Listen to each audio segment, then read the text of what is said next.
دیکھیے یہ جملہ تو 40 سال پہلے میں نے عرض کیا تھا اور برابر اس 40 سال میں دہراتا رہا ہوں کہ قرآن مجید از اول تا آخر قصیدہ محمد و آل محمد ہے۔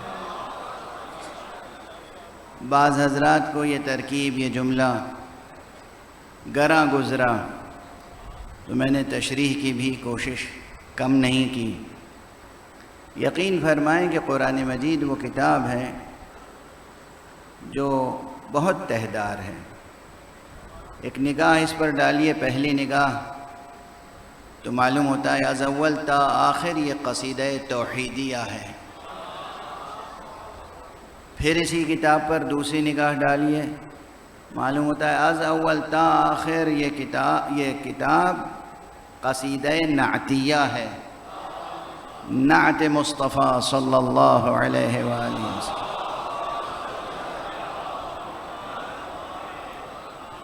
پھر نگاہ ڈالیے تو اندازہ ہوگا کہ از اول تا آخر یہ کتاب منقبت مرتضیٰ ہے۔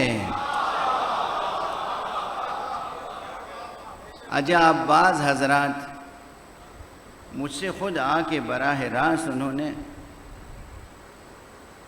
اعتراض کیا اور کہا یہ آپ نے کیسی بات کہہ دی، ایسا غلو، ایسا جنون، ایسی دیوانگی۔ ارے قرآن مجید میں تو بہت سے موضوعات پہ گفتگو ہوئی ہے، بہت سے مضامین ہیں، لے دے کے یہی 2-4 آیتیں ہیں جو براہ راست منقبت میں یا نعت میں یا فضیلت میں ہیں۔ تو میں نے ان سے گزارش کی کہ قرآن مجید اللہ کا وہ کلام ہے جو اپنی شان بلاغت میں بحد اعجاز ہے، اور جس کا ذوق ادب کی اور شاعری کی دنیا میں پروان نہ چڑھا ہو، یعنی ہم انسانی ادب کے اور انسانی شعر کا شعور بھی نہ رکھتے ہوں، تو پھر اس کتاب کا شعور کیا پیدا کر سکیں گے کہ جو بلاغت میں معجزہ ہے۔ میں نے ان سے پوچھا کہ آپ اعتراض تو فرما رہے ہیں، کبھی آپ نے کوئی کلاسیکی قصیدہ مکمل پڑھا ہے؟ خاموش ہو گئے۔ میں نے کہا جب میں قصیدہ کہہ رہا ہوں تو اس اصطلاح سے واقف ہیں آپ؟ غالب کا قصیدہ پڑھا ہے جو مولا کائنات امیر المومنین علی ابن ابی طالب کی شان میں ہے؟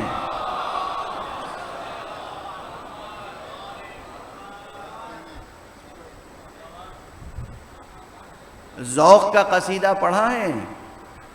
سودا کا قصیدہ پڑھا ہے؟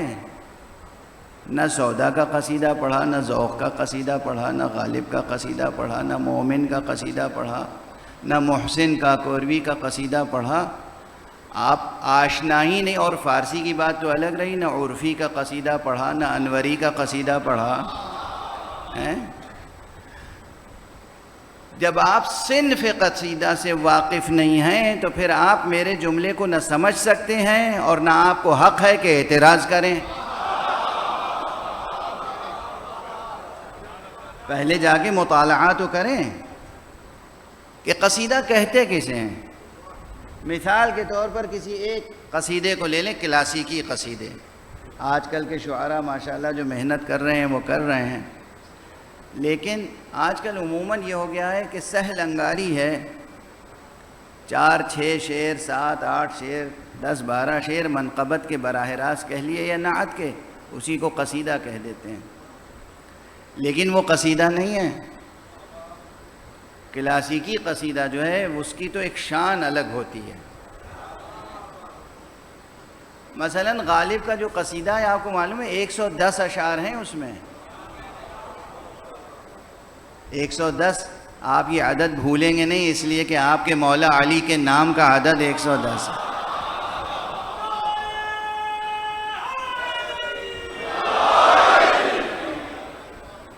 تو میں گزارش کر دوں کہ وہ 110 اشعار کے اشعار میں سے 28-29 شعر انتخاب کر کے یہ دیوان متداول میں شامل ہوئے ہیں۔ ورنہ اصل جو قصیدہ ہے نسخہ حمیدیہ میں اور دوسرے نسخوں میں وہ 110 اشعار پہ مشتمل ہے، کم و بیش، یا اس سے بھی کچھ زیادہ بعض نسخوں میں۔ اچھا 110 اشعار میں ہر شعر کیا براہ راست منقبت میں ہے؟ نہیں، مطلع ہوتا ہے، متنے کے بعد کبھی کبھی حسن مطلع ہوتا ہے، تشبیب ہوتی ہے، تشبیب خاصی طویل ہوتی ہے، پھر گریز کا شعر ہوتا ہے، پھر مدح کے چند شعر ہوتے ہیں، اور اس کے بعد پھر دعا ہوتی ہے، طلب ہوتی ہے۔ یہ سب کلاسیکی قصیدے کے اجزاء ہیں، اور شاعر اپنا زور سخن، اپنی قدرت کلام کا اظہار کرتا ہے تشبیب میں، اور اس کے بعد تشبیب کا ایک فائدہ یہ ہوتا ہے کہ جس ممدوح کی مدح مقصود ہے اس کی مدح قبول کرنے کے لیے ذہن سامع آمادہ ہو جائے۔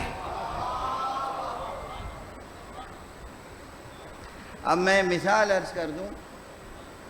مثال یہ ہے کہ فرض کیجئے کسی کو اپنے معشوق کا قصیدہ کہنا ہے، اور یہ بتانا ہے کہ وہ معشوق بہت حسین ہے، جمیل ہے، صبیح ہے، شکیل ہے، وسیم ہے۔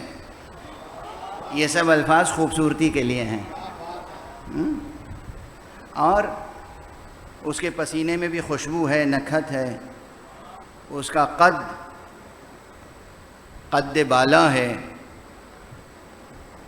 اس کی پیشانی روشن ہے، اس کے دندان جو ہیں وہ موتیوں کی طرح ہیں، اس کی زلفیں جو ہیں اس کی اپنی شان ہے۔ اسے اپنے معشوق کی مدح کرنی ہے، وہ شروع کہاں سے کرے گا؟ اس کا معشوق ہے نا، آپ کا تو نہیں ہے۔ براہ راست اگر وہ اپنے معشوق کی تعریف شروع کر دے تو ذہن بہت جلدی قبول نہیں کرے گا، منہ سے کوئی آہ واہ نہیں نکلے گی۔ وہ شروع کرے گا بہاریہ تشبیب سے، وہ عالم میں آئی ہوئی بہار کا تذکرہ کرے گا، لہلہاتے ہوئے سبززار کا تذکرہ کرے گا، اور کسی چمن میں کھلے ہوئے گلاب کے پھولوں کا تذکرہ کرے گا، کسی چمن میں سرو آزاد جو درخت ہوتے ہیں ان کا تذکرہ کرے گا، سنبل کا تذکرہ کرے گا، نہ جانے کتنے پھولوں کا، درختوں کا، اور ان پر آئی ہوئی بہار کی کیفیتوں کا تذکرہ کرنے کے بعد جب آپ کا ذہن جذب کر لے گا تو وہ کہے گا یہ سب دیکھا، یہ کچھ بھی نہیں ہے میرے معشوق کے مقابلے میں۔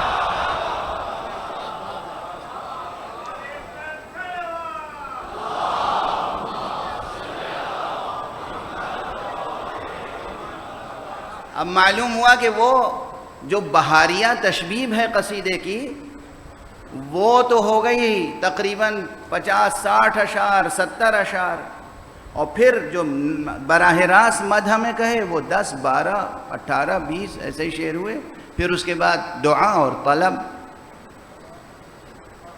یہ تمام کلاسیکی قصیدوں میں آپ دیکھیں گے یہی تقریباً کیفیت ہوگی، چاہے وہ انوری کے قصیدے ہوں، عرفی کے قصیدے ہوں، یا اردو کے، فارسی کے، عربی کے، کوئی بھی قصیدہ ہو۔ اگر صنف قصیدہ کی یہ تعریف روشن ہے تو پھر جب میں کہہ رہا ہوں کہ قرآن مجید از اول تا آخر قصیدہ محمد و آل محمد ہے، اس کو ماننے میں تعامل نہیں ہوگا۔ بے شک اس میں آدم کا بھی تذکرہ ہے، نوح کا بھی تذکرہ ہے، ابراہیم کا تذکرہ ہے، موسیٰ کا تذکرہ ہے، عیسیٰ کا تذکرہ ہے۔ پروردگار نے اسے سب تذکرے تشبیب کے طور پر کیے ہیں۔ ان انبیاء کی عظمتیں دیکھی، اب میرے حبیب مصطفیٰ کی عظمت دیکھ۔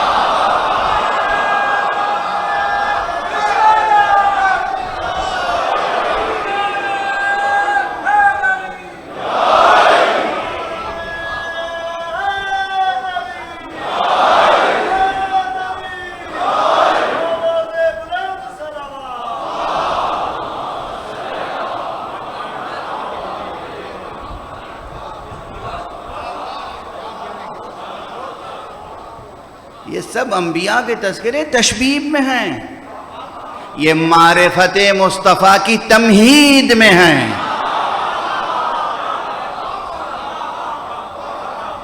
شان مصطفیٰ صلی اللہ علیہ وآلہ. ایک بلندر صلوات پڑھیں محمد.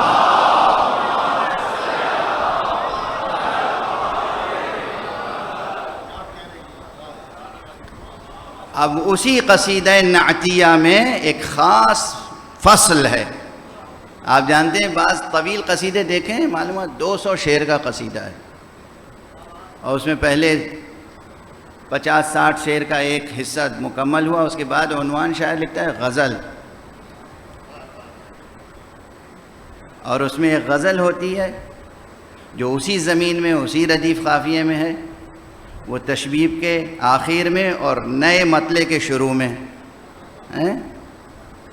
اب اس میں عام مضامین ہوتے ہیں تغزل کے, مگر یوں ہی نہیں ہوتے.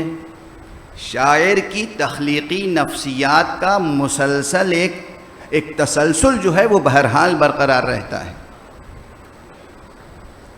اور بعض قصیدوں میں کئی تشبیبیں کئی غزلیں ہوتی ہیں اور پھر مدح کا حق ادا ہوتا ہے. پڑھیں تو صحیح ادب.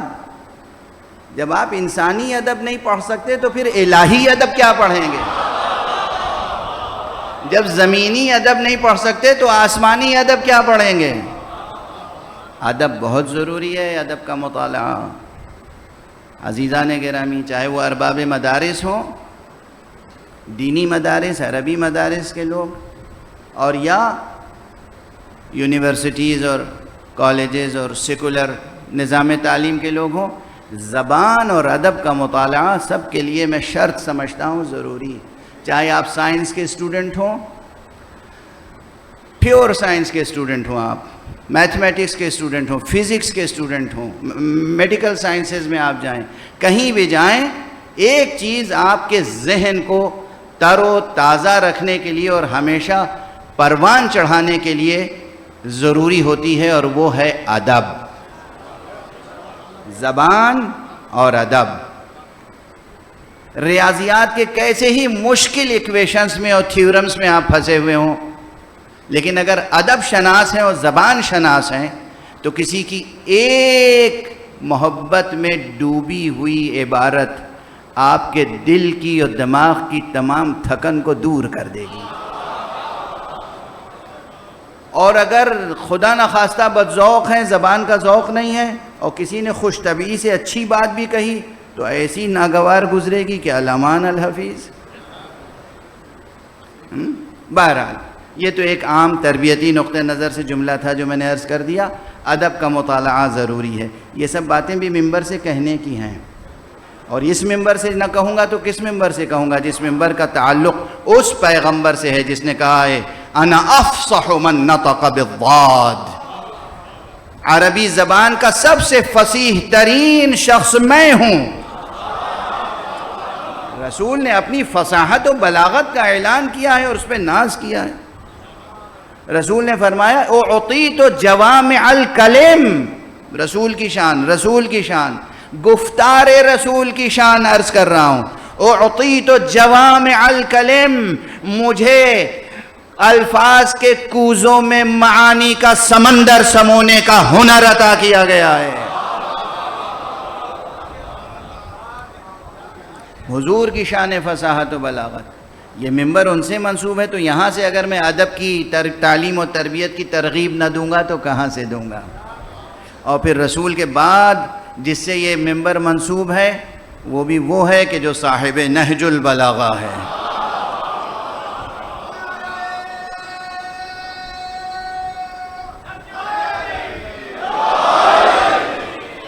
جزاک اللہ. تو جناب عزیزان محترم, اپنے بچوں کی, بیٹوں کی, بیٹیوں کی, سب کی تربیت کریں. زبان کی تربیت ضروری ہے. زبان اچھی ہو, بلند پایا ہو, ادبی شان ہو زبان میں. گھر میں گفتگو کریں تب بھی ادبی کریں. جب زبان, یہ ظاہری زبان ادبی ہوگی تو یہ ذہن اور قلب اور روح کی پرورش بھی ادبی ہوگی. نفس بہت بلند و پاکیزہ ابھر کے سامنے آئے گا. پست الفاظ گھر میں استعمال ہوں گے تو ذہن میں برے خیالات بہت آئیں گے. الفاظ سم قاتل کی طرح اثر کرتے ہیں. الفاظ، ایک خراب لفظ کہیں سن لیں آپ جانتے ہیں اس کا کتنا اثر ہوگا. سن لیا صرف آپ نے، راہ چلتے ایک خراب لفظ کان میں پڑ گیا، یہ خواب میں آپ کو ستائے گا. آپ کے خواب تک میں ستائے گا وہ لفظ. یہ نفسیات ہے. لنگوسٹکس میں بھی جو لوگ ماڈرن لنگوسٹکس پڑھ رہے ہیں وہ جانتے ہیں کہ لفظ ٹکرایا پردہ سماعت سے تو وہ کوئی مرتسم کرے گا نقش.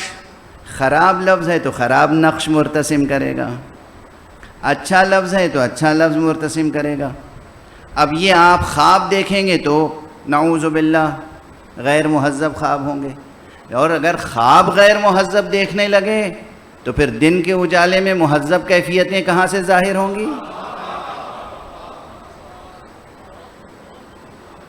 تو یہ ایک اہم پیغام ہے جو عرض کرنا چاہ رہا ہوں. الفاظ زبان سے جو ادا ہوں، اور کوشش کیجئے جو سماعتوں سے ٹکرائیں وہ الفاظ بہت بلند و پاکیزہ ہوں. خیر یہ بات تو یہاں تک ہو گئی، انشاءاللہ یاد رہے گی، انشاءاللہ یاد رہے گی. تو اگر ادب کا ذوق ہے تو پھر قرآن مجید کے آیات میں آپ کو کچھ نظر آئے گا. یہ سورہ مبارکہ احزاب از اول تا آخر خاص اہتمام کے ساتھ پیغمبر اور ان کے ساتھ اہل بیت پیغمبر کے تذکرے پہ مشتمل ہے. تو ہم اسے قرآن مجید کا ایک خاص نعتیہ قصیدہ کہہ سکتے ہیں جو مطلع سے لے کے مقطع تک پیغمبر کے تذکرے سے مربوط ہے. سورہ مبارکہ احزاب، اور اسی سورے سے یہ آیت میں تلاوت کر رہا ہوں، لَقَدْ كَانَ لَكُمْ فِي رَسُولِ اللَّهِ أُسْوَةٌ حَسَنَةٌ.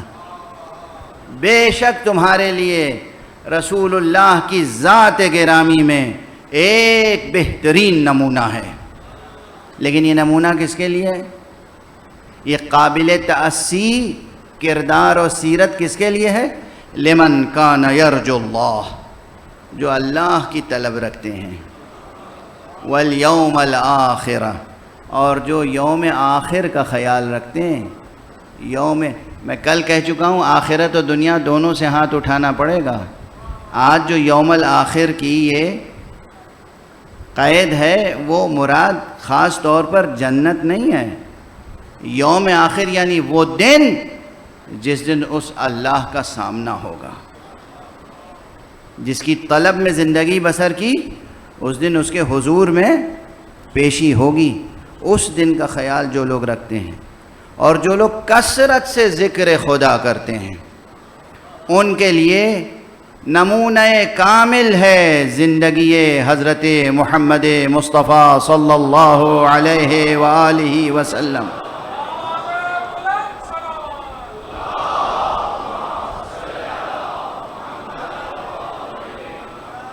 ایک بلند تر صلوات پڑھ دیں محمد.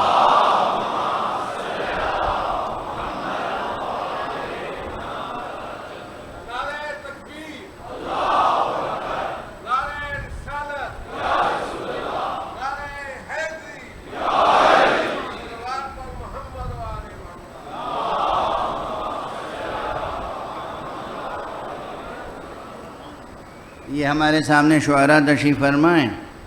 جناب شاکر حسین شاکر صاحب تشریف فرمائیں، جناب عابدی صاحب تشریف فرمائیں. یہ حضرات مجھے یاد دلاتے رہتے ہیں کہ ملتان مدینۃ الاولیاء ہے، یعنی یہاں ایک تصوف کا ماحول بھی ہے، ایک ولایت کی خوشبو یہاں کی ہواؤں میں بسی ہوئی ہے. عشق اور محبت کی نکھت یہاں ہر لمحے، ہر گزرتے ہوئے لمحے میں محسوس کی جا سکتی ہے. تو یہاں ایک موضوع بہت زیادہ زیر بحث رہتا ہے اور وہ ہے انسان کامل. یہ موضوع بہت آج کل توجہ کا مرکز بنا ہوا ہے. انسان کامل دنیا میں کوئی انسان کامل ہو یا نہ ہو، اس امر سے تو کوئی اختلاف کر ہی نہیں سکتا کہ اگر کسی ایک انسان کامل کی تلاش ہو انسان کو، تمام انسانوں کو، تو وہ ذات گرامی محمد مصطفیٰ صلی اللہ علیہ وآلہ وسلم ہی ہوگی۔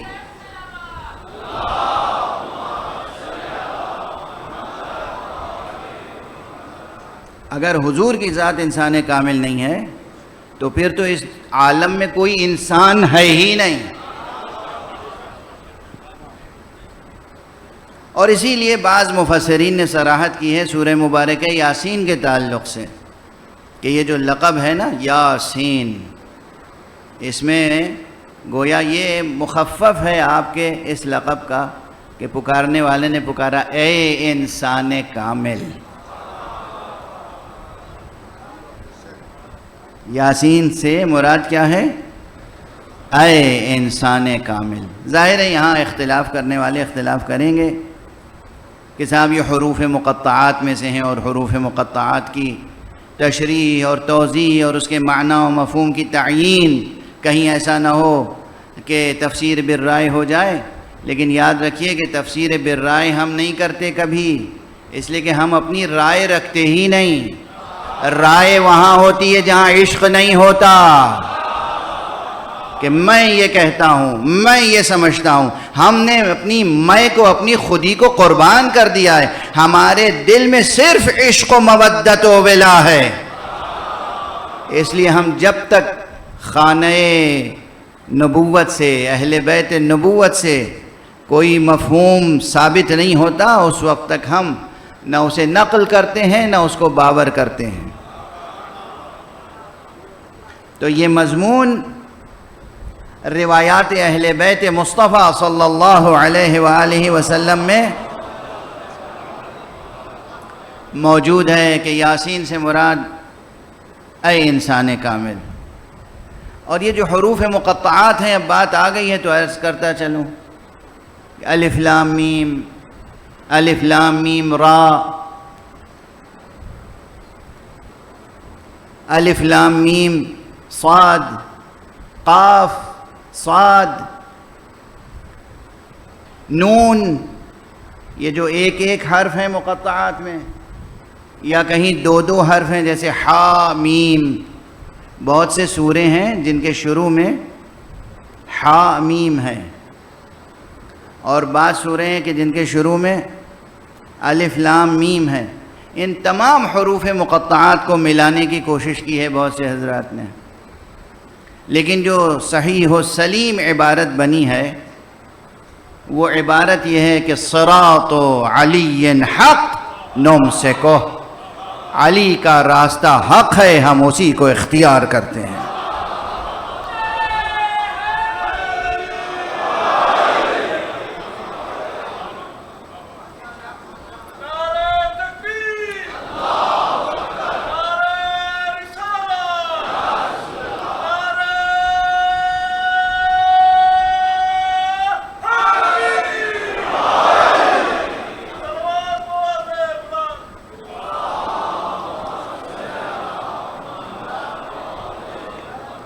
دیکھیں باطن قرآن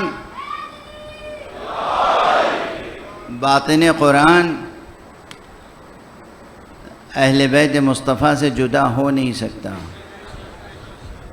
اس لیے کہ اہل بیت مصطفیٰ وہ ہیں کہ یہی ضمانت داران ختم نبوت ہیں، یہی امانت داران علوم ختم نبوت ہیں، یہ ہیں وعاء یعنی ظرف علوم ختم نبوت اہل بیت مصطفیٰ ہیں۔ اور اس لیے ہم اہل بیت مصطفیٰ کے لیے یہ بات کہہ رہے ہیں کہ قرآن شاہد ہے۔ پیغمبر جب گفتگو کرتے تھے نا، جب گفتگو کرتے تھے مسجد میں گفتگو کرتے تھے، تھوڑی سی ایسی باتیں بھی کہہ دیں نا جو ہر ایک کو یاد رہ جائے۔ کہیں کسی کے دل میں کوئی کانٹا چبھ جائے گا تو وہ کوشش کرے گا کہ نکالے، اور وہ کانٹا جب نکالنے کی کوشش کرے گا تو مرہم کی تلاش بھی ہوگی، نشتر کی تلاش بھی ہوگی، کانٹا نکالنے کی کوشش ہوگی. یہ ایک تربیت ہوگی تاکہ شاید اس کرب سے گزر کے حق تک پہنچ جائے. اس جد و جہد اور اس قد و کاوش اور اس ریاضت سے گزر کے شاید حق تک پہنچ جائے. اس لیے عرض کر رہا ہوں، قرآن گواہ ہے. میں کسی روایت کی، ضعیف روایت کی، تاریخی بیان کی بات نہیں کر رہا ہوں. ہم دین کس سے لیں اور کس سے توقع رکھیں کہ اس نے علوم ختم نبوت کی حفاظت کی ہوگی؟ کس سے لیں دین؟ مسئلہ دین کا ہے نا. دین کس سے لیں ہم؟ قرآن مجید سورہ مبارکہ جمعہ، سورہ مبارکہ جمعہ، کسی کو یاد ہے اس کی آخری آیت؟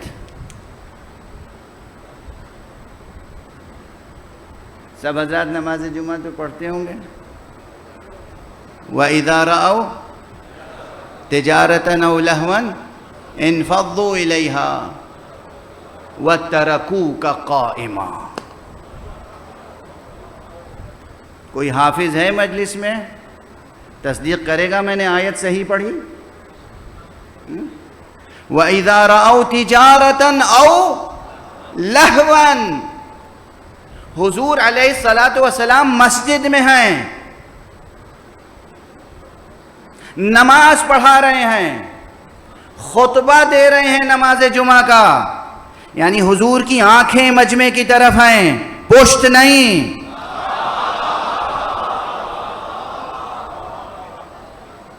کچھ چہرے کا بھی لحاظ ہوتا ہے، کچھ آنکھ کی بھی مروت ہوتی ہے، کچھ صحبت کا ادب ہوتا ہے. حضور متوجہ ہیں، کھڑے ہوئے ہیں، خطاب کر رہے ہیں. مسجد کے باہر تجارت کا کارواں آ گیا تو حضور کو تنہا چھوڑ کے نمازی تجارت کے لیے دوڑ پڑے. آج روئے زمین پر کسی مسجد میں یہ منظر ہو سکتا ہے؟ اچھا، نماز جمعہ کہاں ہوتی تھی؟ مکے میں یا مدینے میں؟ مدینے میں. ہجرت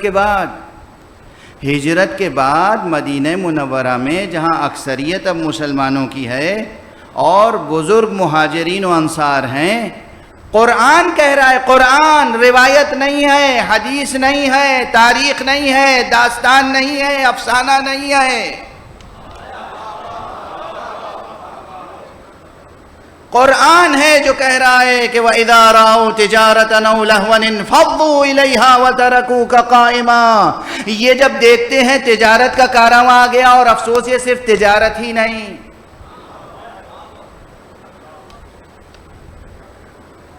بعض حضرات کہتے ہیں کہ جیسے جیسے آدمی بوڑھا ہوتا ہے ویسے ویسے مال دنیا کی لالچ، اس میں مال دنیا کا لالچ اور حرص اس میں زیادہ بڑھتی چلی جاتی ہے، اضافہ ہو جاتا ہے. لیکن کھیل کود سے تو بہرحال جیسے جیسے انسان بوڑھا ہوتا ہے، کھیل کود سے پھر دل اچاٹ ہوتا جاتا ہے. کھیل کود تو بچوں کا کام ہے. اس آیت میں دو لفظ ہیں، تجارتاً او لہوا.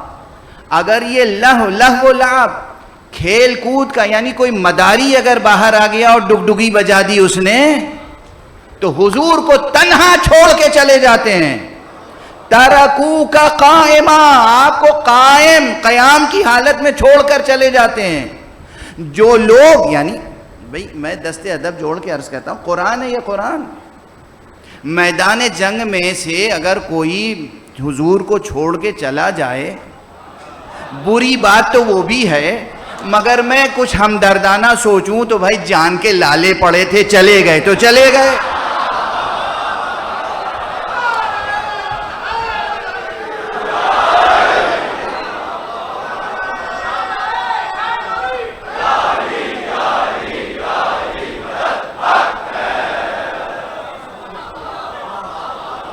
بھائی جنگ ہو رہی ہے، خون کسی سے ایسا ہے کہ جوش میں چلا گیا، دل کا کمزور ہے، اس سے خون دیکھا ہی نہیں جاتا. جیسے ہی خون ریزی شروع ہوئی، طبیعت بگڑ گئی، الٹے پاؤں واپس چلے آئے. کوئی یہ کہ خون سے تو نہیں ڈرتا، دوسرے کا خون بہانے سے نہیں ڈرتا، اپنی جان دینے سے ڈرتا ہے. چلیے صاحب، بہرحال جان کا معاملہ ہے، چلے گئے. تو میدان جنگ سے یہ بھی ذکر اس لیے کر دیا میں نے کہ یہ بھی قرآن میں ہے، یہ بھی کوئی افسانہ نہیں ہے، کہانی نہیں ہے، الزام نہیں ہے، اتہام نہیں ہے، یہ کوئی ضعیف روایت نہیں ہے، کمزور حدیث نہیں ہے، یہ بھی قرآن ہے. قرآن کہتا ہے کہ میدان جنگ میں پیغمبر کو چھوڑ کر چلے گئے. میں نے پڑھا، سوچا یہ کیا ہوا؟ بھئی جان کے لالے پڑے تھے، چلے گئے. آگے بڑھا، دیکھا کہ نماز میں مسجد میں تنہا چھوڑ کے چلے گئے. جو نہ جنگ میں حضور کے ساتھ کھڑے ہوں ثبات قدم کے ساتھ، نہ عبادت میں حضور کے ساتھ کھڑے ہوں ثبات قدم کے ساتھ، کیا ان سے دین حاصل ہوگا؟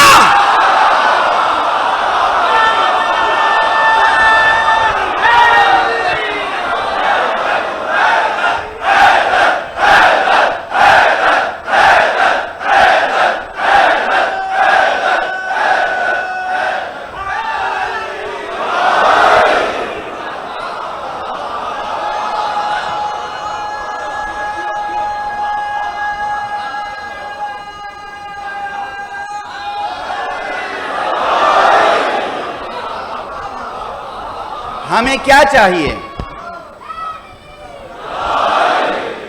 ہمیں کیا چاہیے؟ دین. ہمیں کیا چاہیے؟ دین. ہمیں کیا چاہیے؟ شریعت. ہمیں کیا چاہیے؟ قانون خدا. ہمیں کیا چاہیے؟ سیرت مصطفیٰ. جو لوگ دھیان باہر رہتا ہو کہ تجارت کا قافلہ آ رہا ہے، کھیل کود کا کارواں آ رہا ہے، وہ کتنا غور سے سنتے ہوں گے کہ رسول نماز میں کیا پڑھ رہے ہیں.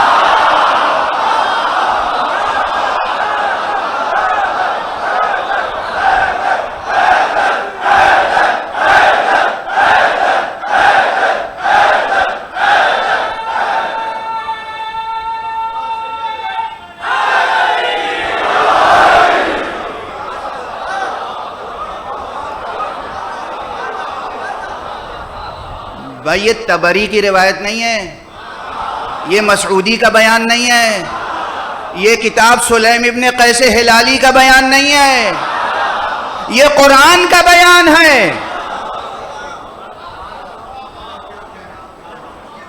کیا اب آپ ہمیں قرآن کی آیتیں پڑھنے سے بھی روکیں گے؟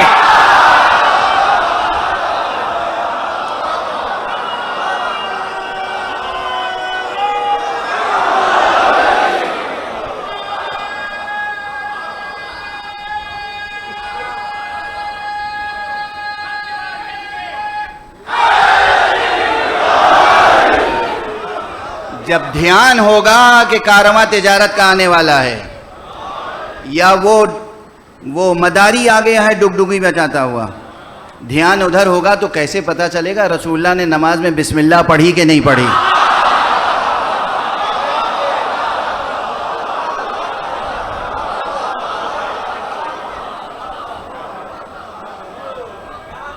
ایک صلوات پڑھ دیجئے محمد والے.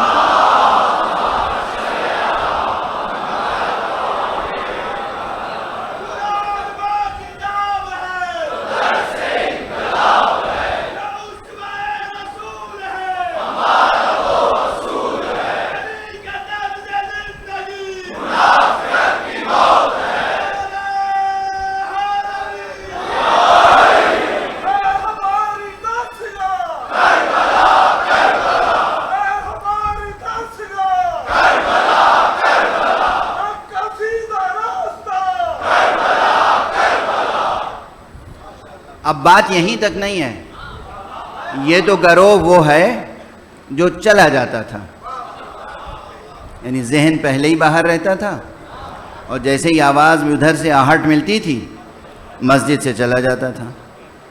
اتنی بار گئے ہیں، روایت اب عرض کر رہا ہوں، قرآن سن لیا نا، اتنی بار گئے ہیں کہ ایک مرتبہ خود آیت پہلی بار میں تھوڑی نازل ہو گئی.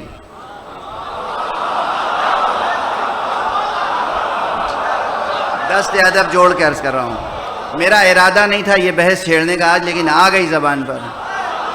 اب مجھے اندازہ نہیں کہ کتنی دیر پڑھ سکوں گا، لیکن اپنے رب کریم کی ایک شان سن لیں. عزیزوں، جوانوں، بچوں، بزرگوں، ایک شان اپنے رب کی سن لو. رب کی سب سے بڑی شان ہے کہ وہ غفار ہے.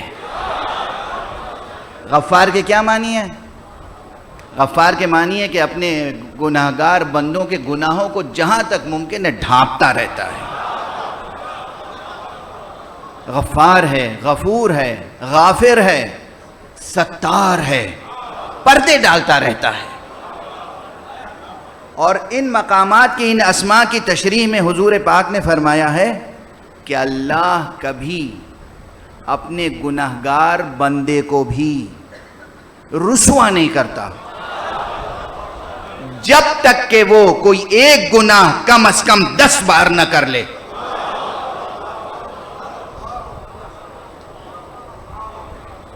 اس میں تربیت کا پہلو ہے، یاد رکھنا، اس میں تربیت کا پہلو ہے. جب تک خدا نخواستہ کوئی انسان ایک ہی گناہ 10 بار نہیں کر لیتا، اس وقت تک اللہ اس کو رسوا نہیں ہونے دیتا.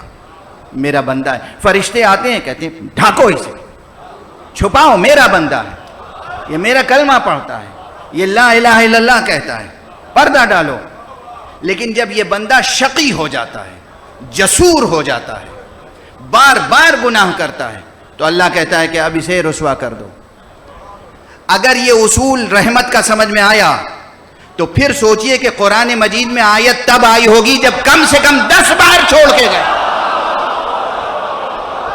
کم سے کم.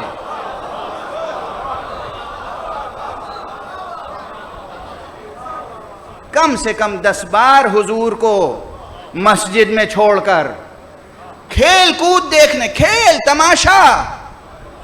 کتنے سنجیدہ ایمان لانے والے تھے. کھیل تماشا اور تجارت. اللہ کی راہ میں کیا قربان کریں گے؟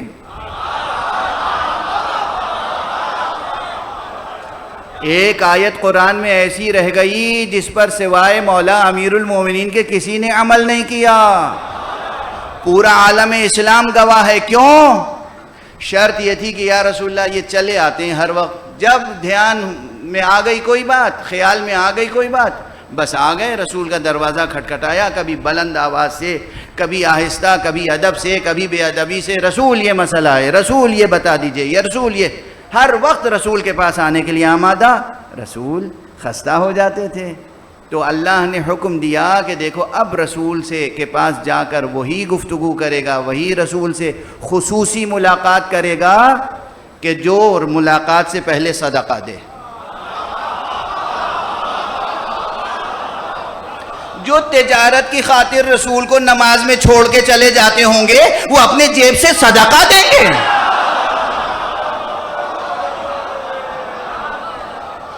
نتیجہ کیا ہوا؟ ایک غنی ایسا نہ نکلا جو 1 پیسہ صدقہ دیتا.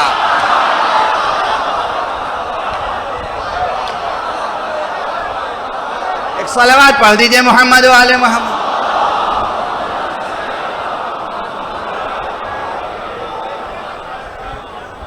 1 پیسہ صدقہ دیتا، 1 پیسہ صدقہ.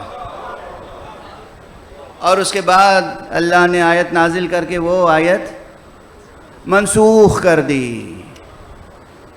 لیکن آیت اس لحاظ سے منسوخ نہیں ہوئی کہ کوئی عمل کرنے والا نہ ملا ہو. یہاں روایت ہے کہ جناب امیر المومنین علی ابن ابی طالب علیہ السلام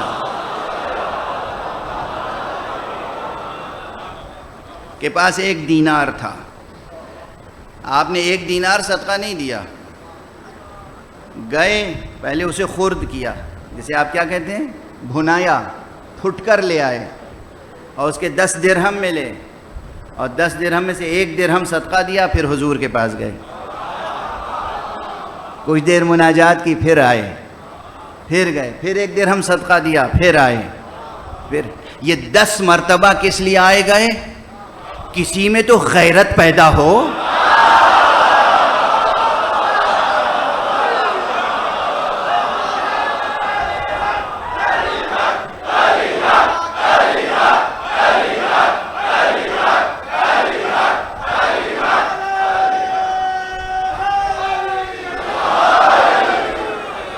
کسی میں تو کوئی غیرت، حمیت، جوش، جذبہ، رشک. علی سے حسد کرنے والوں، علی کے اس عمل پہ رشک نہیں آیا.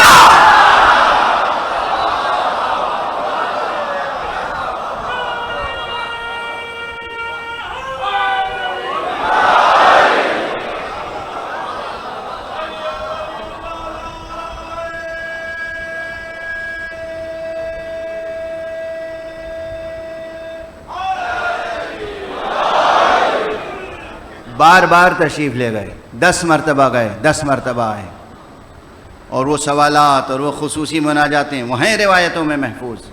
کوئی نہیں گیا حضور سے، تو ظاہر ہے کہ مال دنیا سے کس قدر رغبت تھی. حضور سے، محبوب سے.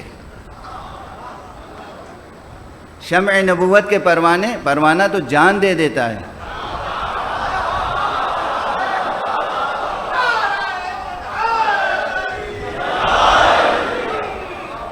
یہاں جان نہیں دینا تھا، ایک کھجور صدقے میں دے دیتے، ادھ کٹی کھجور صدقے میں دے دیتے. یہ سب سوال کرنے کا مجھے حق ہے یا نہیں؟ کیونکہ قرآن میں آیت موجود ہے.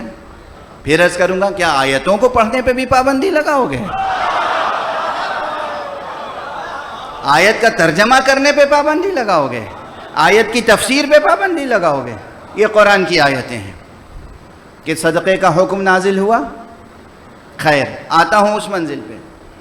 تجارت کے لیے مسجد سے چھوڑ کے چلے جانا تو وہ الگ بات ہے. کھیل کود تماشا دیکھنے کے لیے مسجد سے چھوڑ کے چلا جانا، چلیے بھائی کوئی ایسا ہوگا پیر نابالغ،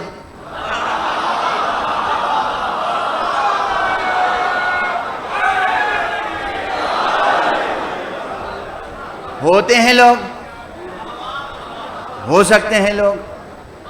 بہت سے ڈاکٹرز ہوں گے یہاں پر، وہ سائیکیٹری اور سائیکولوجی میں کام کرتے ہوں گے، وہ انسانی نفسیات کو سمجھتے ہوں گے.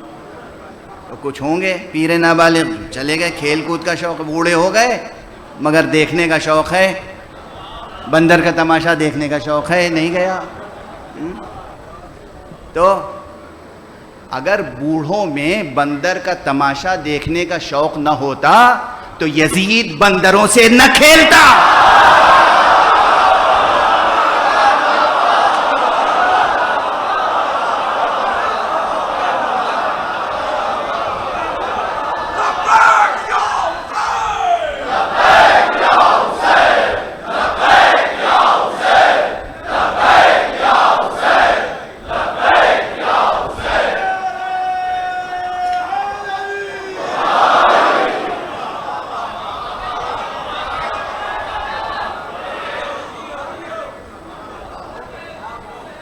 سنیں تو کچھ تو وہ تھے.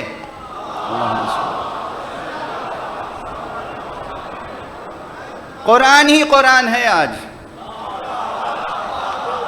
کوئی حدیث نہیں، کوئی روایت نہیں. سنیں، قرآن نے دکھایا چہرے میدان سے گریز کرتے ہوئے، میدان سے فرار کرتے ہوئے. قرآن نے دکھائے چہرے مسجد سے فرار کرتے ہوئے. خدا کی قسم، میدان سے فرار تو سمجھ میں آتا ہے، مسجد سے فرار سمجھ میں آ نہیں سکتا. اور جو مسجد سے فرار کرے، بتاؤ میں فراریوں کے ساتھ رہوں یا رسول کے ساتھ؟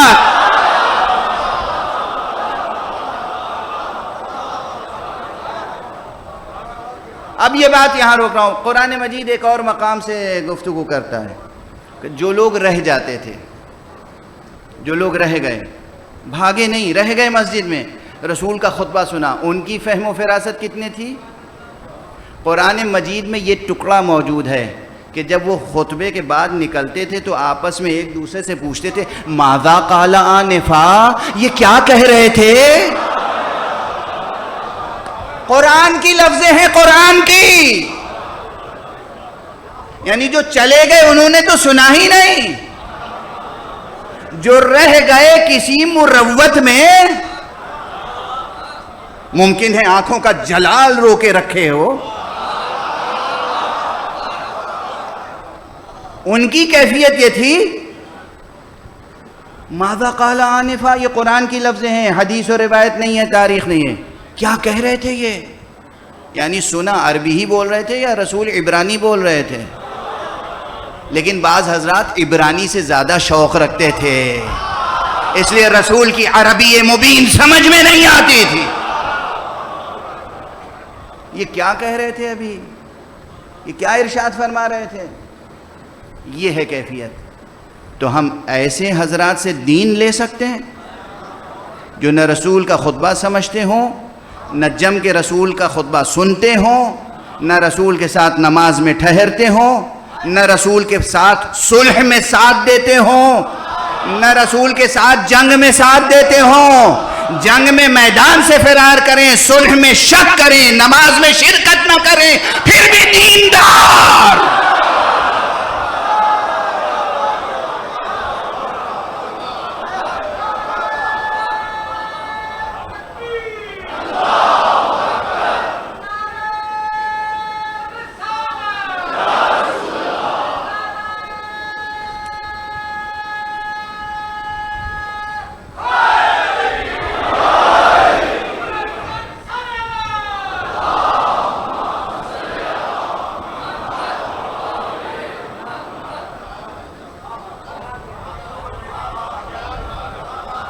یہ سب قرآن کے حوالے ہیں، قرآن کے حوالے ہیں۔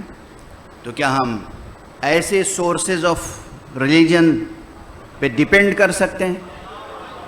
یہ ہمارے لیے سورسز آف شریعہ ہیں، یہ ہمارے لیے سورسز آف ڈیوائن نالج ہیں، یہ ہمارے لیے سورسز آف سیرت المصطفیٰ صلی اللہ علیہ وآلہ وسلم ہو سکتے ہیں؟ ہوش کے ناخن لیں، خدا کے لیے زندگی بسر کریں، خدا کے لیے۔ یہ دنیا اللہ نے بنائی ہے قدموں سے روندنے کے لیے۔ دنیا سے عشق نہ کریں، دنیا سے عشق نہ کریں، وہ خدا سے عشق کریں، رضائے خدا کی طلب۔ اور اگر خدا سے عشق ہے اور رضائے خدا کی طلب ہے، خود خدا کی طلب ہے، تو پھر کوئی اور نمونہ کامل اور انسان کامل اور پیر و مرشد کامل و اکمل نہیں ہے سوائے ذات محمد عربی صلی اللہ علیہ وآلہ وسلم کے۔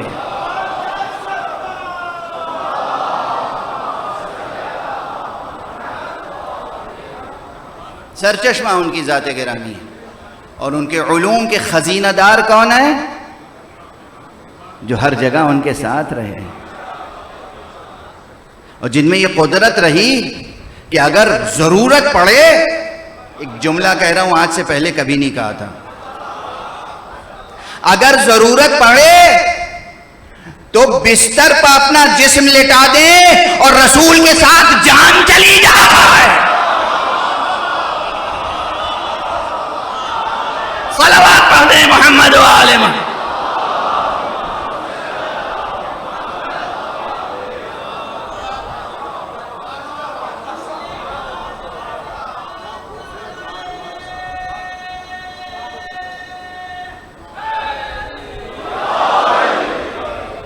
حضور کی حفاظت کرنی ہے نا، کون کرے گا حضور کی حفاظت؟ کون کرے گا؟ حضور کو جانا ہے، ہجرت درپیش ہے، بستر پہ بھی کوئی ہونا ہے، ساتھ میں حفاظت بھی کرنی ہے، تو جسم بستر پر ہے، روح ساتھ ساتھ جا رہی ہے۔ ایک صلوات پڑھ دیجئے محمد و آل محمد۔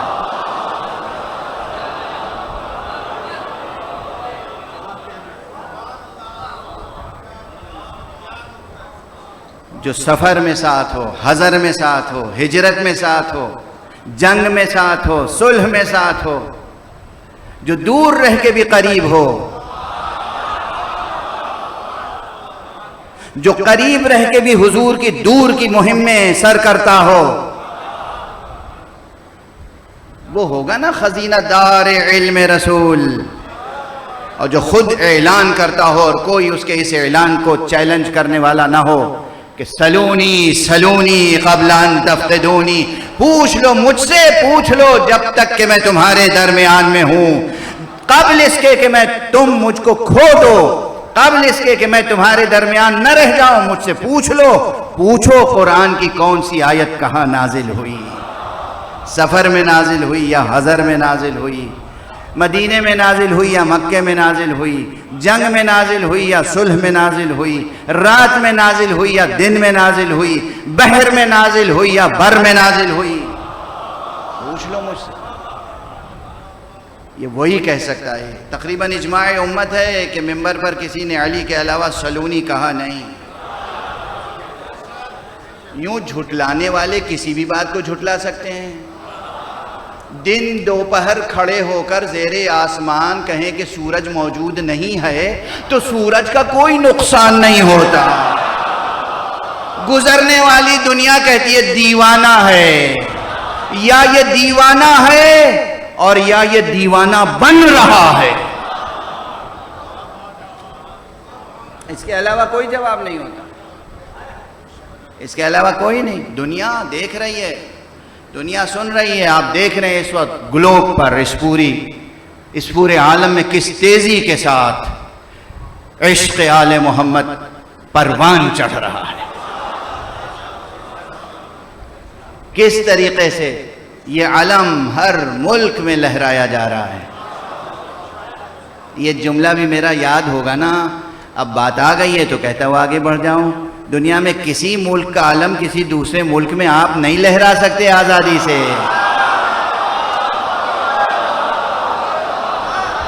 مگر یہ ملک خدا کا علم ہے۔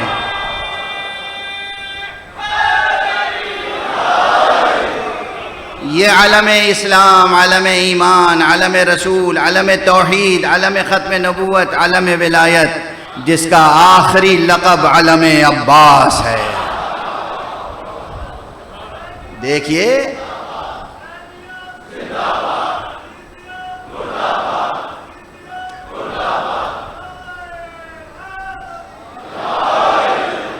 یہ لہرا رہا ہے دنیا کے ہر ملک میں۔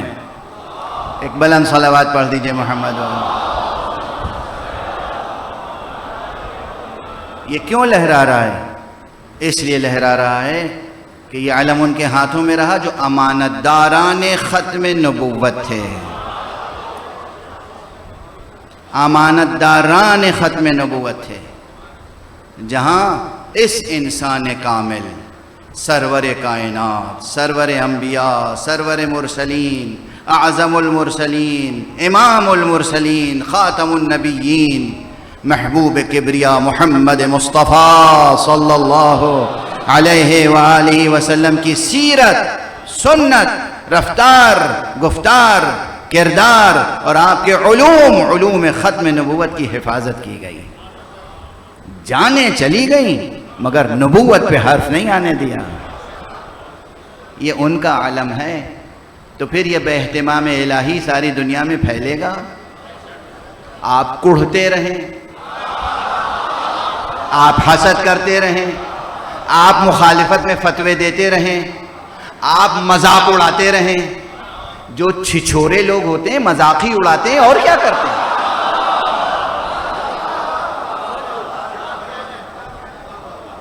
آپ اپنی سیرت اور اپنے باطن کی ترجمانی کرتے رہیں، اللہ اپنے اہتمام میں عزاداری کا اہتمام کرتا رہے گا۔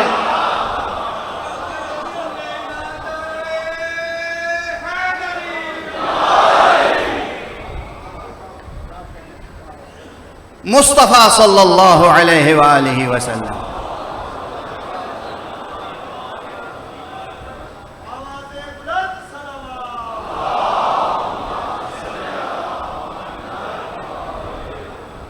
کی ذات اصل ہے، اصل۔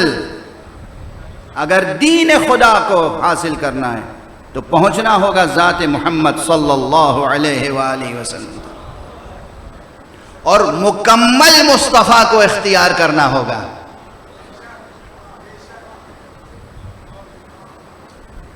یہ نہیں کہ ان کی سیرت کا کچھ حصہ لے لیا اور کچھ حصہ چھوڑ دیا۔ وقت تیزی سے گزر گیا، لیکن کچھ عرض نہیں کر سکا جو میں عرض کرنا چاہتا تھا۔ یہ سب تو تمہیدی باتیں تھیں، آتی چلی گئیں۔ وہ بحث رہ گئی جو تشنگی ہے ارباب عرفان و تصوف کی، ارباب ولا و مودت کی، کہ انسان کامل کیا ہوتا ہے۔ پھر کبھی انشاءاللہ پھر کبھی انشاءاللہ یہ موضوع قرض رہا میری گردن پر. لیکن اصل الاصول یہ ہے کہ انسان کامل کا پہلا مصداق کامل، انسان کامل کا پہلا مصداق اکمل، انسان کامل کا پہلا مصداق بارز، پہلا نمایاں ترین، اہم ترین، عظیم ترین مصداق ذات مبارک مصطفیٰ ہے صلی اللہ علیہ وآلہ وسلم. ضرور یہ اصطلاح، یہ ٹرمینالوجی ارباب تصوف کے یہاں پائی جاتی ہے، ان کی کتابوں میں ہے، لیکن آپ مکمل طور پر ان کے نظریات کو قبول کریں یا نہ کریں، یہ جو اصطلاح ہے اپنی جگہ بہت معنویت رکھتی ہے. انسان کامل کی اصطلاح اپنی جگہ بہت معنویت اور اصالت رکھتی ہے. یہ انسان کامل کا مفہوم جا کر وہاں اس کی تصدیق ہوتی ہے جہاں سورہ مبارکہ 3 میں حق سبحانہ و تعالی فرماتا ہے لَقَدْ خَلَقْنَا الْإِنسَانَ فِي احسن تقویم. اللہ جسے احسن تقویم میں خلق کرے وہ کامل نہیں ہوگا تو کیا ناقص ہوگا؟ میں نے حوالہ تو دے دیا، مگر وہی کہ اب میری طاقت بھی جواب دے چکی ہے، وقت گزر چکا ہے. اس کے اندر جو تشریح ہے اور جو سوالات پیدا ہو سکتے ہیں اور ان کے جو جوابات ہیں اس کے لیے مستقل وقت چاہیے. بلکہ کبھی اگر زندگی رہی اور توفیق ہوئی اور آنا ہوا تو پھر صرف انسان کامل کے موضوع پر کم سے کم صبح سے شام تک کا سیمینار منعقد کیجیے گا، اور پھر اس میں گفتگو ہوگی کہ انسان کامل کا قرآن میں کیا تصور ہے، انسان کامل کا حدیث میں کیا تصور ہے، انسان کامل کا ارباب تصوف کے ہاں کیا تصور ہے، انسان کامل سے ہم کس طرح روشناس ہو سکتے ہیں، اور انسان کامل کا دامن تھام کے ہم اپنے نقائص کو کیسے دور کر سکتے ہیں. ہر مسئلہ شروع ہونا چاہیے علمی بنیاد سے، ختم ہونا چاہیے عملی بنیاد پر. جب تک کوئی مسئلہ آپ کی زندگی سے نہیں جڑتا اور آپ کو فائدہ نہیں پہنچاتا، اس مسئلے میں غور و خوض کرنا کوئی ثمرہ نہیں رکھتا. کوئی بھی مسئلہ ہو، کوئی بھی مسئلہ ہو علمی، وہ عملاً آپ کی زندگی میں سے پیوستہ ہونا چاہیے، وابستہ نہیں، پیوستہ ہونا چاہیے. جتنے بھی علمی مسائل ہیں. اور خدا کا شکر ہے کہ میں نے کیا کہا، انسان کامل کا مصداق اول مصطفیٰ کی ذات ہے. لیکن ہر وہ ذات انسان کامل کے رتبے پہ فائز ہے جس کو مصطفیٰ منیت کی سند دے دیں.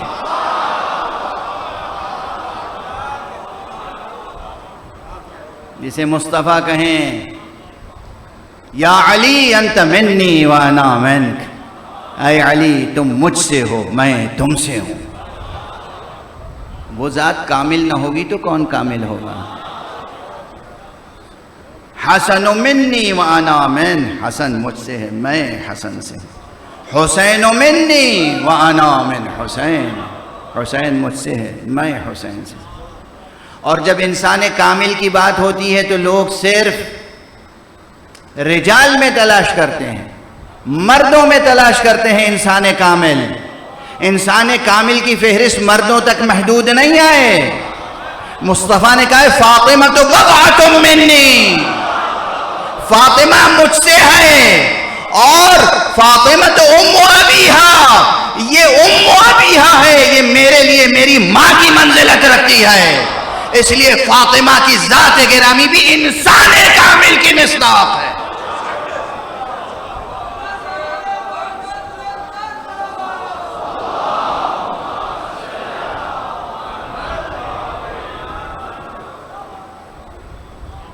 مصطفیٰ ہے انسان کامل. مصطفیٰ کے بعد مرتضیٰ ہے انسان کامل. مرتضیٰ کے بعد حسن ہے انسان کامل. حسن کے بعد حسین ہے انسان کامل. اور انسان کامل کی اس بزم میں درمیان میں ایک ذات گرامی ہے ایک شمع عصمت ہے، ایک فانوس عصمت ہے، اس پورے قرآن میں درمیان میں ایک آیت نور ہے جس کا نام فاطمہ زہرا ہے۔ ایک صلوات پڑھ دیں محمد و آلہ۔ وہ انسان کامل ہے۔ یہ خمسہ نجبہ کی فہرست، اسے نہ آپ انکار کر سکتے ہیں نہ تبدیل کر سکتے ہیں، اسے نہ آپ انکار کر سکتے ہیں نہ تبدیل کر سکتے ہیں۔ اور دین لینا ہے تو ان 5 ہستیوں سے لیں گے۔ دین اگر لینا ہے، چاہے وہ نماز ہو، روزہ ہو، حج ہو، زکوٰۃ ہو، خمس ہو، جہاد ہو، امر بالمعروف نہی عن المنکر، عبادات سے لے کر معاملات تک، حدود و دیات تک، جتنے احکام اسلام ہیں، احکام اسلام لیں گے تو یہاں سے لیں گے۔ اور اب ایک جملہ عرض کر دوں، یہ بھی پہلے کبھی نہیں عرض کیا ہے لیکن اس وقت عرض کر دوں، حالانکہ تقریر تقریباً ختم ہو چکی ہے۔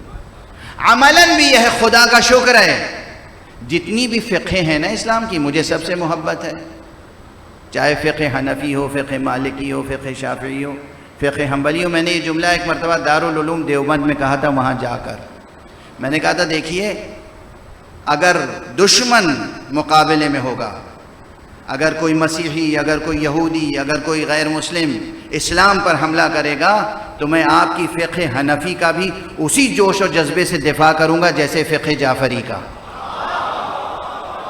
ہمیں ہمارے اماموں نے اسلام بچانا سکھایا ہے۔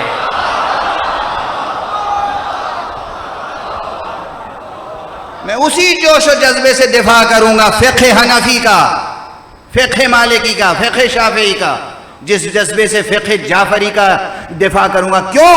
ارے فقہ کی خیرات بٹی کہاں سے ہے؟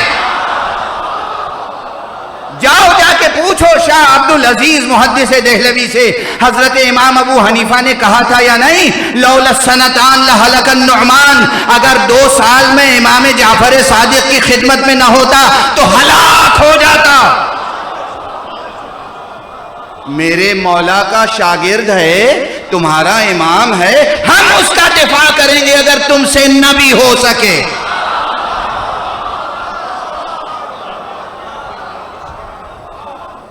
چاہے وہ فقہ حنفی ہو، چاہے فقہ شافعی ہو، چاہے فقہ مالکی ہو، چاہے فقہ حنبلی ہو، جتنی فقہ اسلام کی ہیں اس کا سرچشمہ در اہل بیت ہے۔ یہاں سے خیرات بٹی ہے فقہ کی۔ اس لیے فقہ ہماری میراث ہے، ہماری میراث پر پوری امت اسی طرح جی رہی ہے جیسے باغ فدق پر تمام امت جیتی رہی۔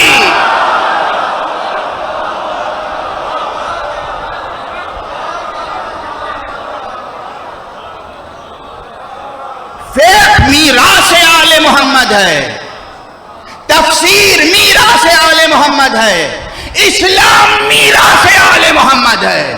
صلوات پڑھ دیں محمد و آل محمد۔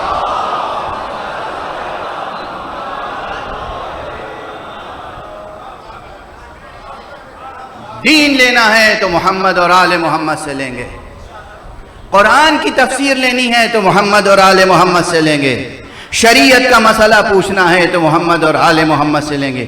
اور جب ہماری ایسی وابستگی ہے تو پھر اگر آل محمد پہ کوئی کڑا وقت آئے گا تو ہم برداشت نہیں کریں گے، اور اگر کوئی غم ڈھا دیا جائے گا تو ہم قیامت تک شریک غم رہیں گے۔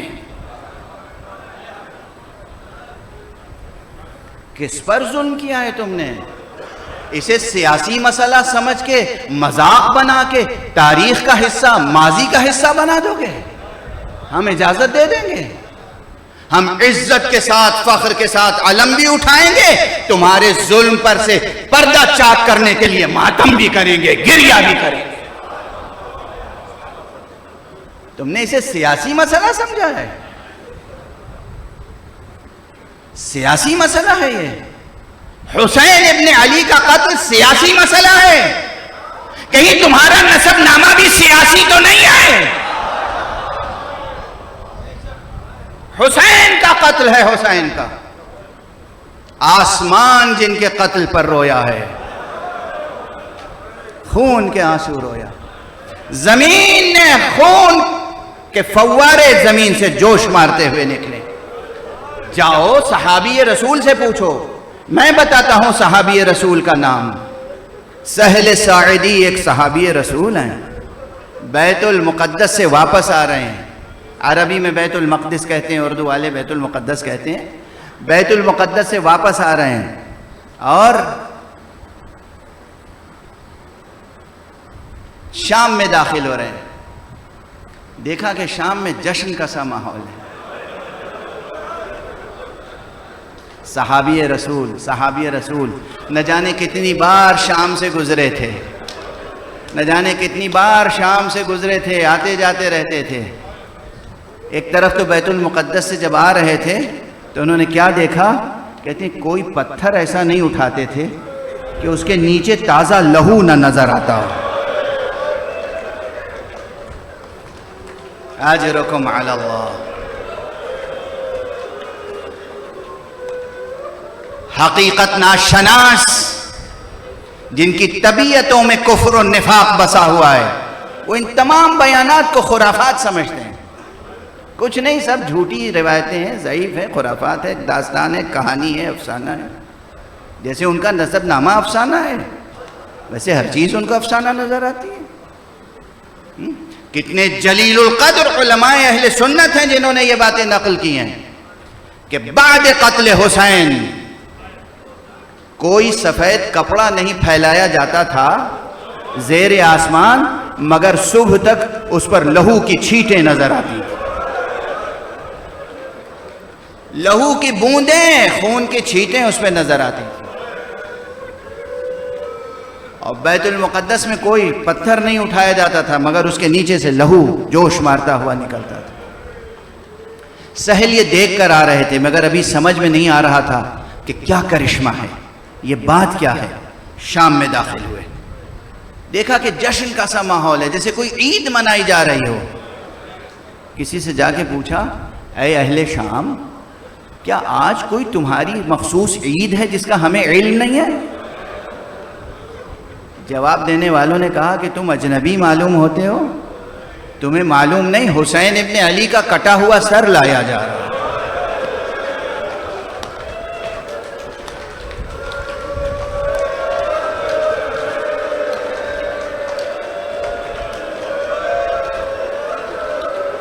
حسین ابن علی کا نو کے نیزہ پہ کٹا ہوا سر لایا جا رہا ہے، شامی جشن منا رہے ہیں۔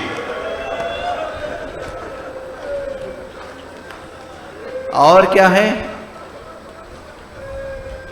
تمہیں معلوم نہیں کہ خلیفہ پر، امیر پر، ہمارے حاکم پر ایک خارجی نے خروج کیا تھا؟ حسین خارجی ہیں۔ یہ لفظ برداشت ہوتا ہے؟ یہ لفظ برداشت ہوتا ہے؟ اور بتاؤں، خاکم بدہن، 1000 بار خاکم بدہن۔ آقا حسین کو اور حضرت علی کو یہ لوگ جب خطاب کرتے تھے تو نعوذ باللہ کہتے تھے کذاب ابن کذاب۔ کلیجہ پھٹ گیا نا۔ ہم لوگ تو مسائل بیان بھی نہیں کر پاتے۔ میں نے ابھی قتل حسین کا ذکر نہیں کیا ہے مگر آپ کو ذرا سی معرفت ہے اور محبت حسین کی تو یہ الفاظ برداشت نہیں ہو رہے۔ یہ الفاظ ممبروں پہ کہے جاتے تھے سرکار کی طرف سے، سرکار کی طرف سے۔ حسین کا سر آ رہا ہے اور حسین کے ساتھ جو اہل بیت تھے وہ اسیر کر کے لائے جا رہے ہیں۔ دیکھو، میں کوئی داستان ترازی نہیں کر رہا ہوں، میں تو ٹوٹے پھوٹے لفظوں میں واقعی بس ریفرنس کے طور پہ گنا رہا ہوں، میں کوئی تفصیلی روایت نہیں پڑھ رہا ہوں۔ سہل نے سنا، دل پاش پاش ہو گیا۔ رسول کا صحابی ہے، اہل بیت کی مودت و محبت ہے اس کے پاس۔ آگے بڑھا، سانس کو سنبھالتا ہوا، قدموں کو سنبھالتا ہوا، قریب گیا، جا کے دیکھا نو کے نیزہ پہ سر حسین موجود۔ گریہ کیا، خوب گریہ کیا۔ اس کے بعد پھر طبیعت کو سنبھالا، آگے بڑھے۔ وہ جو ناقے آ رہے تھے ان کے قریب پہنچے، دیکھا ایک ناقے پہ ایک لاغر جوان ہے، پیشانی پہ سجدے کا نشان ہے، روح مبارک پر عصمت کی نقاب ہے، نور الہی سے سراپا پر نور پہ کر، مگر ہاتھوں میں ہتکڑی ہے، پاؤں میں بیڑی ہے، کمر میں لنگر ہے، گلے میں خاردار توق ہے، اس کے اوپر سے علیحدہ بھی لوہے کی زنجیروں سے جکڑا گیا ہے، اور ناقے کے نیچے سے قدموں کے نیچے سے پیروں کو باندھا گیا ہے۔ قریب گئے، بہت غور کر کے دیکھتے رہے، شباہت تو آل رسول کی ہے، چہرہ تو علی ابن ابی طالب سے ملتا جلتا ہے۔ غور سے دیکھتے رہے، ایک مرتبہ ناقے پر سے ایک نحیف آواز آئی، میرے نانا کے صحابی سہل، میرے نانا کے صحابی، میں ہوں علی ابن الحسین زین العابدین۔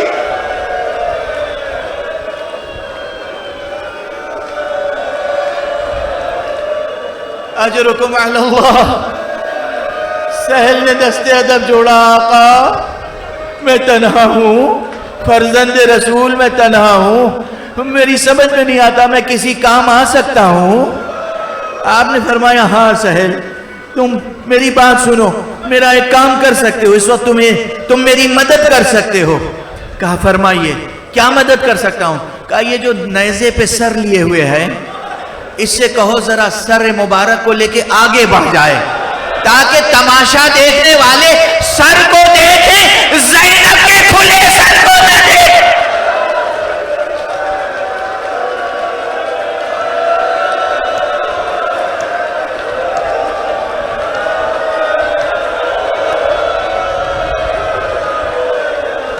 اجرکم علی اللہ۔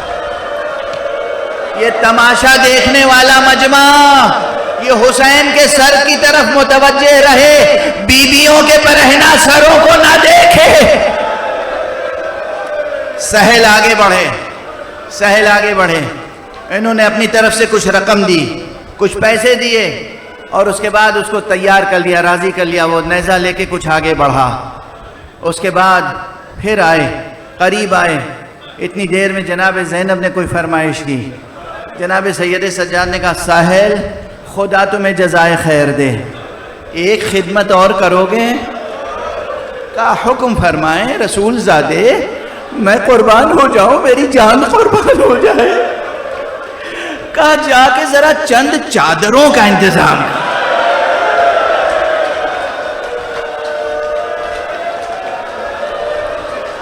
اب تک تو ہم یہاں آ گئے، اب دربار میں جانا ہے، دربار میں تمام اقوام و ملل کے نمائندے ہوں گے، یہ رسول زادیاں برہنہ سر ہے۔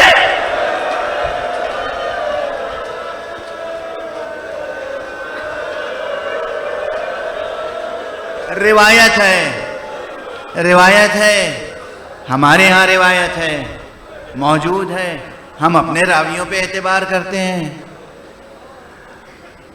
سہل آگے بڑھے، سہل نے جانے کے بعد ظالمین سے کچھ درخواست کی، التجا کی، اور انہیں کچھ قیمتیں دی، کچھ چادریں لائے، بس گفتگو تمام ہو گئی۔ سامنے دربار یزید ہے، بس اب جانا ہے۔ یہ چادریں لائے، ظالموں نے دھوکہ یہ کیا، ادھر چادریں دیں، اور جیسے ہی بیویوں میں چادر تقسیم ہوئی، بیویوں نے سر پہ چادر ڈالی، دوبارہ نیزوں سے چادریں چھین لی۔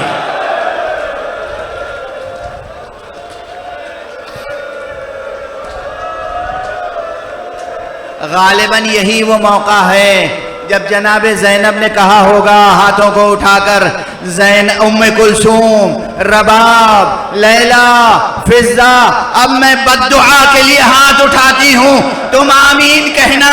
لیکن پھر بھی جناب سید سجاد نے جیسے ہی سنا بی بی زینب بددعا کرنا چاہتی ہیں، آگے بڑھے پھوپھی اماں، حد ادب ہے، میں تو کچھ نہیں کہہ سکتا، بابا کے روح انور کو دیکھ لیجئے، آقا حسین کے سر مبارک کو دیکھیے، دیکھا آنکھوں سے آنسو جاری ہیں، آنسوؤں کی زبان میں کہہ رہے ہیں بہن زینب، اسلام بچانا ہے، دین بچانا ہے، ختم نبوت کو بچانا ہے، کھلے سروں دربار میں جاؤ۔